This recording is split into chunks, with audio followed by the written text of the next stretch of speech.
take the time to come and network? Absolutely.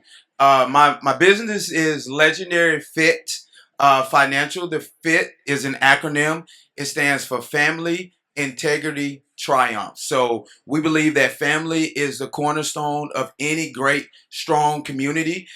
We will always operate with the highest level of integrity. And we believe that with God, you can triumph over any and everything that you face.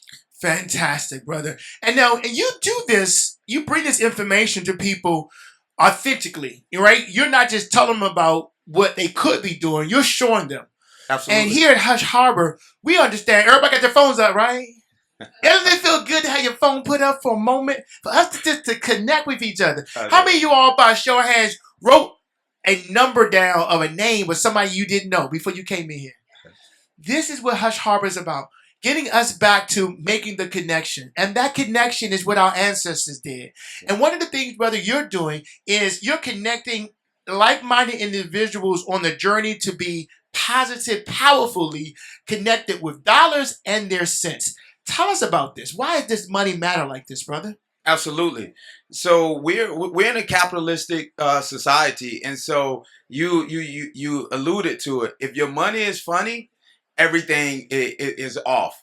And so the Wall Street Journal published an article a while back where they said over 75% of Americans want and or need additional income. The amazing queen that spoke just before me, she said most people are 1/3 of a paycheck away from being homeless. Yeah. It is a real situation that's happening out here. And if we are not cognizant of what's going on with our money, how to grow it, how to save it, how to build it, what ends up happening is, especially if you got children, the worst thing that ever happens is the parent and the child have the same floor. That means that parent absolutely wasted their dash. They did nothing to build a legacy.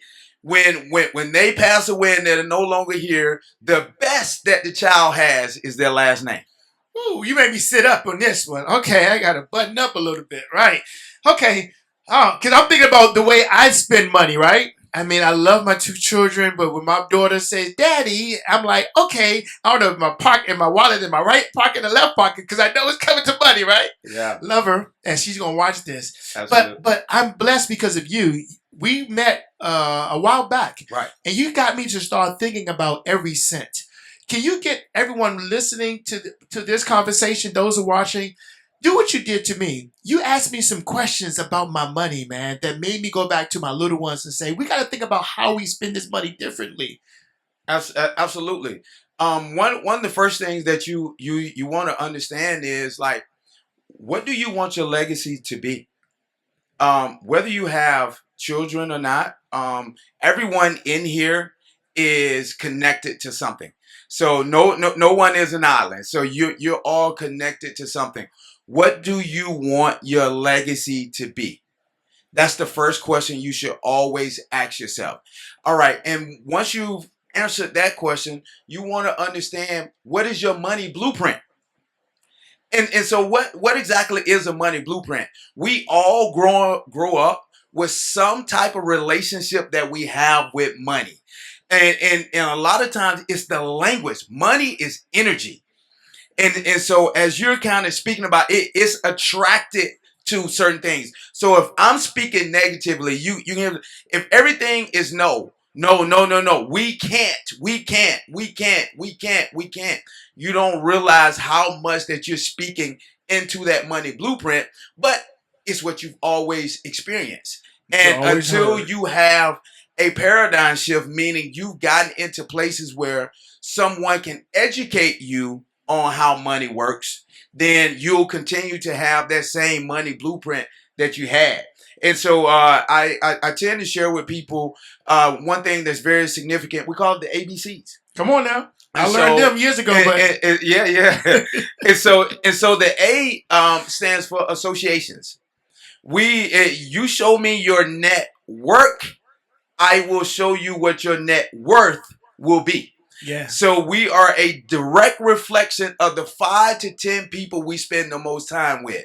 I am always filled with laughter, not in a good way, when someone says, "Hey, you're talking about being a millionaire, but you're not getting connected with someone who's walked that path, someone who is a millionaire." Where are we gonna get it from? We're gonna just make it all up. And so that's the first thing. That's the A. B, the books you read. Once you've opened Pandora's box, once you've unleashed it, it can't be Once put back you learned in. it, you know it.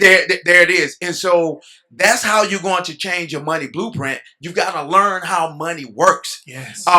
There's a book, everybody's probably heard of the author Robert Kiyosaki. You familiar with him? Yeah. Mr. Rich Dad, Poor Dad. Mm-hmm. So we've heard of Rich Dad, Poor Dad, but he's got some other books. There's a book called Second Chance. Read that. I don't know. Nobody's taking notes. People taking notes. Oh, okay. We are in Hush Harbor, and people have their pens up. Yes. Okay. They got it right there. So Second Chance really kind of explains to you how we got to where we are in the United States, as far as like even with the educational system. For instance, if we're in class and we share information, it's called what? Come on, y'all. We're in church right now. Say it again. Yeah, if we're students in the same class and we share information, it's called what? Cheating. He said teaching, but we've been taught it was cheating. But it's really teaching. Because I want to uplift my brothers, right? Yeah. But if we're in this setting, in a business setting, and we share information, it's called what? Collaboration, teaching, networking. Yes.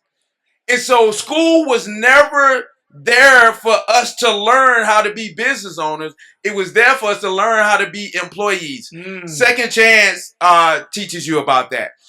Then there's a third book he had called The Cash Flow Quadrant. And so he talks about the E, the S, the B, the I. The E is for employee. So everything on that left side, that's kind of like your financial bonded side. An employee, you trade your time for money, but you do not control either of them. Just below that is self-employed. Think about a barber, hairstylist. You still trade your time for money, but you've got control over both. You control when you come in to work, how much you charge, but you only got 24 hours in the day. Yep. So at some point, you're going to be capped. Then you get over to the freedom side. B. B is for business owner. A business owner, you build a team that runs a system.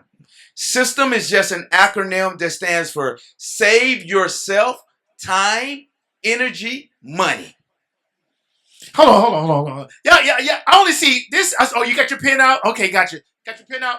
You see, the reason why he's my last guest, because I want him to have some time to speak with you one-on-one. Today, I was at the licensing department with, how many people were there today, my brother? How many people? I know you were there, but how many? It was a lot of people, right? And I was there giving my time because I want to let people know the new Underground Railroad is business. It's the pathway through business. Absolutely. It's the pathway through employment. They don't want us to know about all of the Black Wall Streets that were.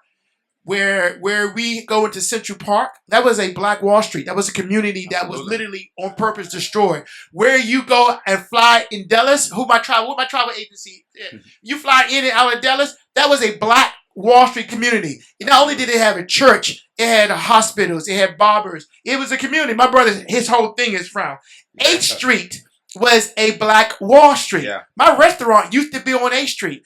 The only way we get back to having these communities is by sharing, like you're sharing information, but working together. Yeah. So, brother, for those who are ready to do the work, what's the first thing? First thing is let's just have a conversation. We last time I was here, we were having 2 financial literacy workshops a week. We do 5 a week now. The reason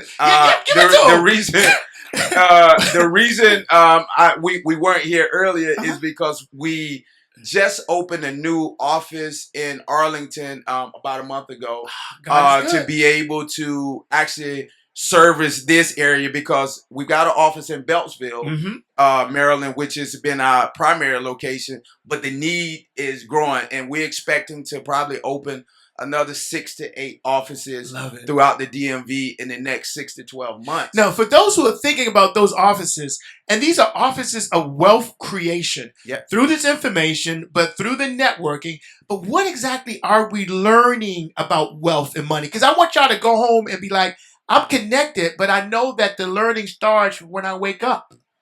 Absolutely. Great question. So first thing you're going to learn about is the future of financial services. So the reason much of this information wasn't getting to us because the average agent in the industry didn't look like us.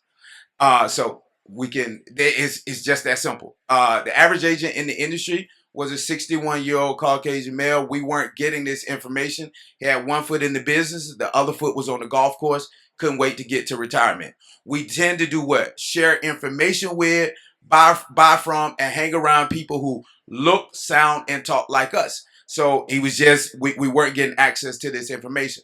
Second thing that you're going to learn about is the 3 problems that we solve. And so we'll share with you the problems that we solve in the community, the 3 ways that money grows. No matter if you've got $1 or you've got $1 trillion in America, it will only grow in one of 3 ways. Most of us are operating in one or at best 2 of those ways. Very rarely do I sit down with someone who's operating in all 3. And then after, where's the 3? Come on, y'all. I'm not gonna let them get away with that. Okay, and so they're fixed, which you'll see like checking accounts, saving accounts, things like that. Variable, it's gonna be like ETF, stock market, real estate, and then indexing. You tend to see alert in there, which is a life insurance retirement plan, a fixed index annuity or FIA, index universal life, IUL. Those are the ones that give you the tax advantage opportunities. So when you start thinking about wealth, the 2 things that attack wealth the most are taxation and inflation. If you don't solve for those 2 things, it doesn't matter how much money you have, it will quickly start to evaporate. And so those are the 3 ways that money grows. We teach you about the 5 financial homes of money. Once you learn how it grows, you need to learn where we put it. And so people tend to put their money in banks. They put it in the stock market. Most of us qualified plans, real estate, and then the ones who really understand the money game, they put it in life insurance. I don't care what bank you have. Your bank has billions with a B. Billions with a B in life insurance. Why do they have billions in it and we're not in that game? Yeah. So we want you to know that wherever you are, even if it's just $1 in your pocket, learn how to maximize that dollar. That dollar consists of, so many minutes of your day is consumed with you making money. Yeah. And to not know what to do with the money is kind of like crazy. But we get so busy into grinding that we don't look up. And we run into that wall and someone says, this is your last day. I literally was at that office today and I see all these people. I saw a sister who I had to stand up because she was my elder. She was old enough to be my grandmother. And she was there and she was saying that she's here because she has to do this business. And I'm like, I understood that. So I had to serve. My question is, a lot of us don't know how to make money serve us. How do we do that, man? How do we make money serve us rather than we serving the money? Absolutely. And so the first thing you want to do is, like I said, we want to have a conversation. Think about it like this. If you got in your car and you turned on the GPS but you never actually put in the destination, it never registered where you are, all points are going to take you there because you're going nowhere. you won't get there. So the first thing we want to understand, where are we? Yes. So we're going to sit down. We're going to have an honest conversation. We do something that we call a financial lifestyle strategy. It's complimentary. We're gonna sit down and everyone in here, you get that complimentary. We'll sit down and so we'll understand where you are. You tell me where you want to be, Based on that, we will come together with a strategy that helps you get to where you want to be. My brother's smiling because he know it works back there. Raise your hand. You know it works, right? How old are you? 19. What? Yeah, 19. You're 19. I mean, what if, if you think of some of us in here, I'm putting my shirt up, like, because if I was 19, I knew this. This brother's smiling because he knows where he's going to be in 10 more years, which is 29, right? Yeah. Multi-millionaire? Oh, of course. He said it with confidence, of course. First one in his family. Possible. First one in his family. First one. And he won't be an asset millionaire, cash flow. There's a difference.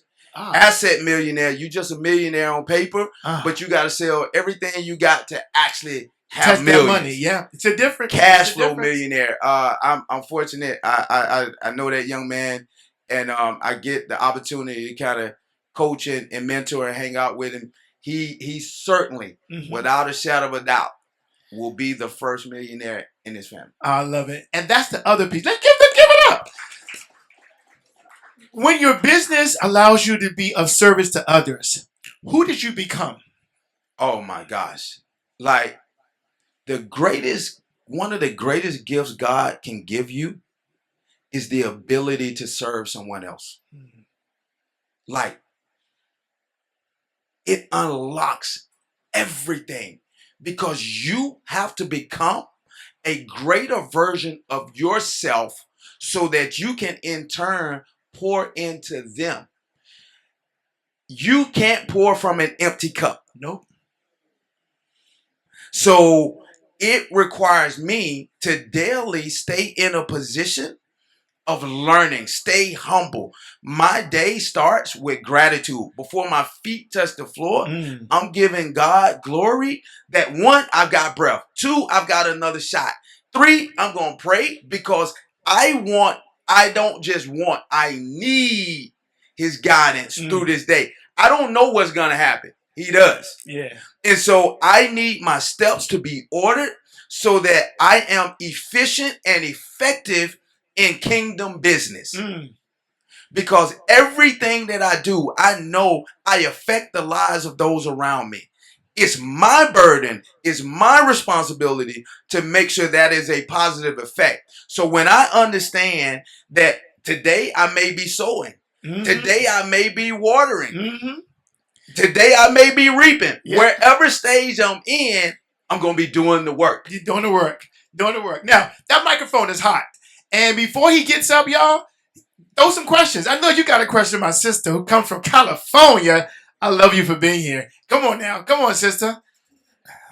What would you say? What would you say to those that have?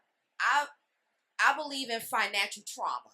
And that can be from the way you were raised in seeing your parents with finances. So when you are raised in unhealthy financial trauma, what do you say to those who now grow up as adults and now there's a fear when it comes to finances? So when I say fear, I mean, and I'm speaking in self. Okay. So I'm being very transparent right now. When I say fear, I mean fear in when the bill comes, you don't even want to open it. And it's you know I know that every month, but you have this fear of opening it, and then now because anxiety then sets in because it becomes now a mental issue with you as well. How do you navigate that? How do you recommend someone navigates that? Yep, let them go with it. And operating in fear of finances. Yeah, thank you, sister. Give her a hand, and thank you for sharing that. What's your name, Queen? Shamel. Thank you. So I'll be perfectly honest. I tell people all the time, broken knees was spoken fluently in my family, and so Did y'all catch that? Say that again, because they still scratching. Broken knees, like broke. We ain't got it. Like we don't know. Like it was spoken fluently. And so I'll tell them, you have to make a decision. Do I want to continue this way, or do I want something different? So there's something called the darn principle. That's what they speak about with change talk. The D is for desire. You have to have a desire to change. The A is for ability. Do you have the ability? Do you have what's necessary? Okay, you may have the desire, but you don't have the ability. So we need to get you in that environment with somebody who can help you get the ability. R is ready. Are you ready for change? And the N is need, necessity. Do you need to change? Yeah. That's what we call the darn principle. And so when you start looking at that, I want to challenge someone. I want to make sure they have the desire. If they've got the desire, they're ready and they need to change. Okay, ability, I can give that to them. Sometimes you have to borrow that. I tell somebody ability and confidence. Sometimes you have to borrow that from someone else. I had to borrow it because I didn't have the money blueprint. My money was like, I had this bucket with this big hole in it. And like, as soon as I put the money in, it flowed out the other end. Too, huh? Oh, yeah. Yeah. I definitely got kids. See, the Greater Washington Urban League understand that financial literacy is really, from our community, is also therapy. A lot of us are traumatized. Yeah. Like I told you before, my mama loved me. And she sent me to the grocery store. She trusted me to have my little stamps. I didn't say no dollars. I said stamps, right? Yeah. And I had to figure out, because she gave me a grocery list, and sometimes that list didn't match up with the stamps. And y'all know what I'm talking about, the stamps, right? Yeah. And I had to decide, is it bread or eggs? I didn't have no cell phone, and I definitely could not go home picking the wrong thing. So trauma, now don't send me to a grocery store with not enough money, because I'd be like standing there like, can y'all go ahead? You know? So the Greater Washington Urban League understands this trauma. You laughing with me because I can laugh at myself too, right? Has a free financial literacy where we will literally walk with you, right? Absolutely. But you start for free also too. Absolutely. How do people reach you?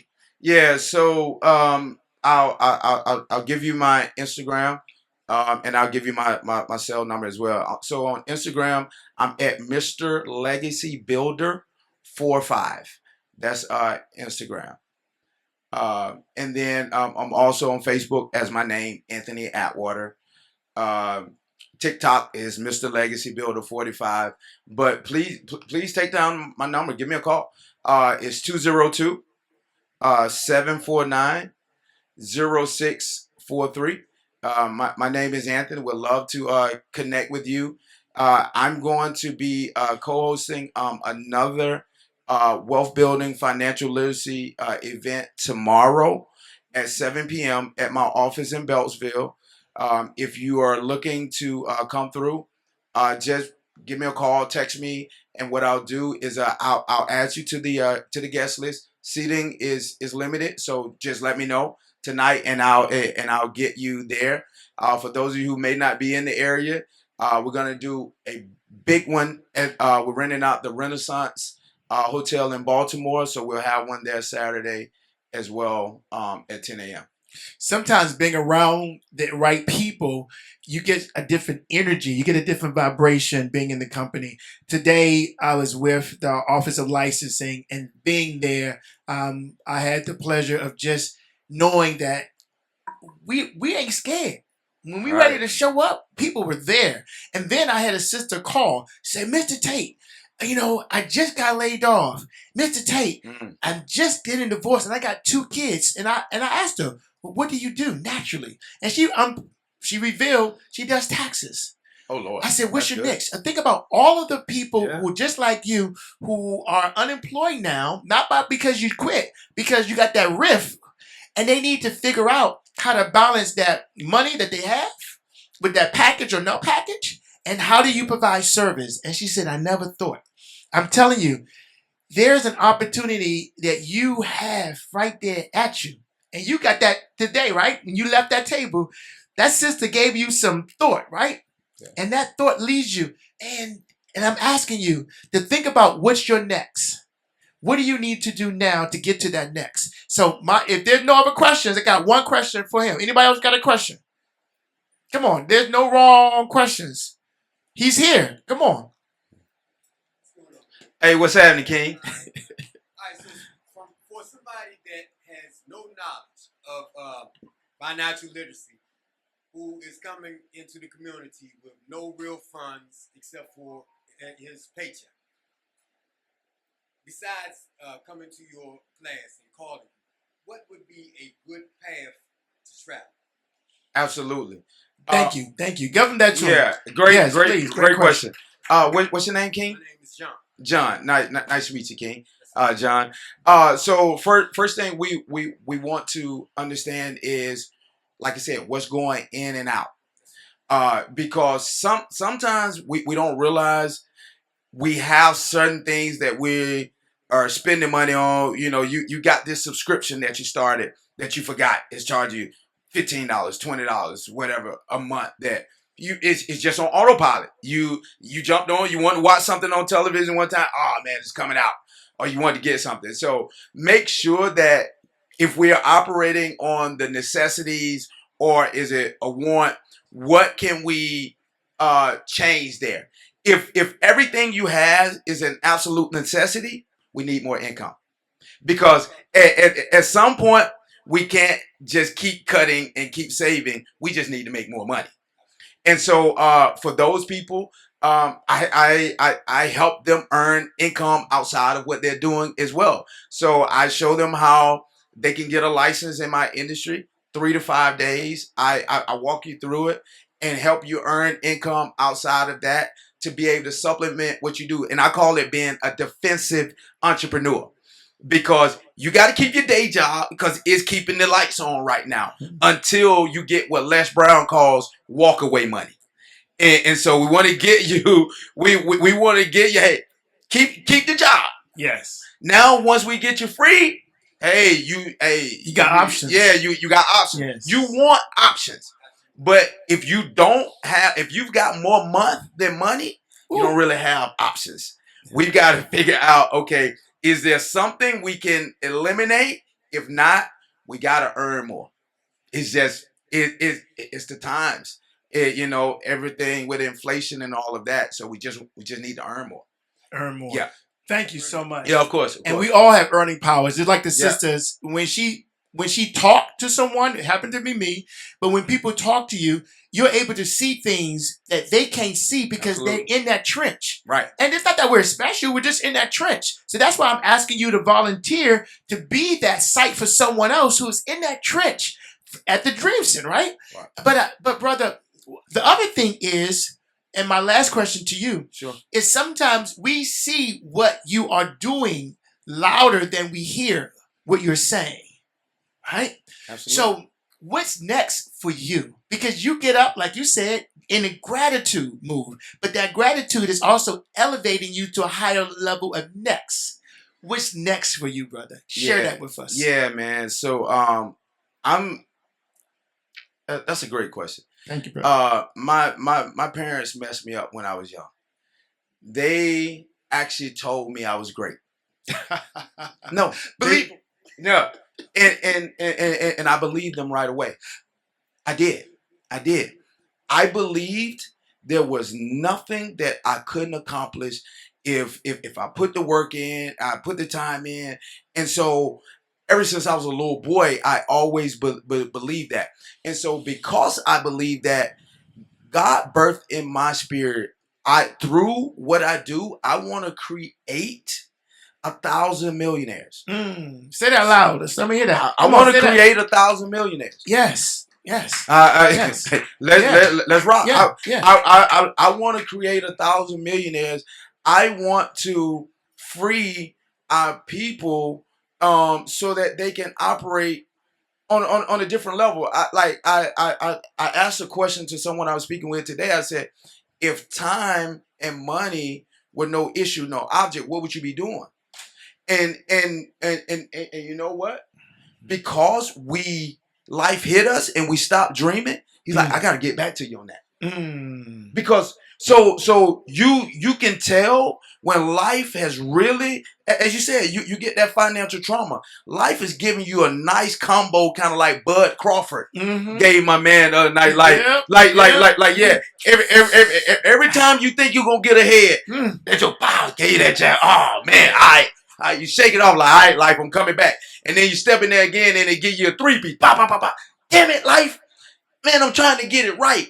And so you start to realize that with that, the more it hits you, the less you start to believe you can get through it again. And so then finally, you just stop. You just stop. And I always challenge people, don't be a sheep. You know, one of the things about a sheep, if a sheep gets knocked down, it'll stay down until the shepherd comes and gets it up. And so no matter how many times life hits you, no matter how many gut punches it gets you, keep getting back up. Yeah. Seek resources. We have a community. One of the best things we have, you ask why I come here? I come here for the community. I come here because I know that God has blessed me to be a great Barnabas. And Barnabas means sons of encouragement. Yes. I know I can speak a word into somebody's life. I know that I can connect. I don't know what you do, but I want to know. Yes. I'll stay in a position of curiosity so that there's somebody that I'm going to connect with. I'm going to go to 3 to 7 events a week. So between one of those networking events, I'm going to come across somebody who y'all can connect. Yeah. And it's somebody who's going to come to one of our events who may make sense to connect with you. Yeah. If I can connect someone, I don't need anything but to know that I was able to help you along your journey. Yes. And keep sowing and sowing and sowing. And so that's it. So that's real, y'all. Y'all heard that, right? Now, before you get up, we're going to stand up because we know it's the energy that we have to show in each other. That's why Hush Harbor, we ask you to put your phone down because we want you to put your hands up and support each other. So y'all mind standing up, please? Give this brother some love, some energy. We thank you so much for what you do.